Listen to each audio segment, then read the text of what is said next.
Hi, welcome to Glide Tech YouTube channel. My name is Felicia. In today's video, I'll be sharing with you on how to use split screen mode on Android phone.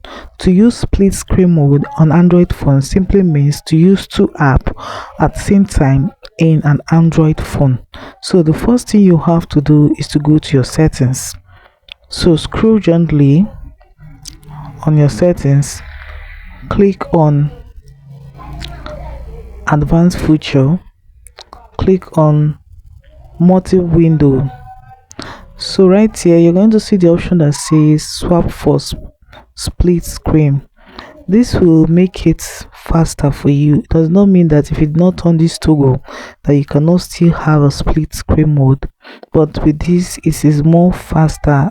When you do this, when you do it like this, it's more faster. Even when you don't enable it, it still work, but it's more faster.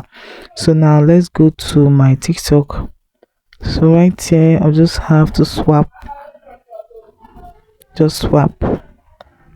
up. So you just swap up and select any other app of your choice. Select any other app of your choice.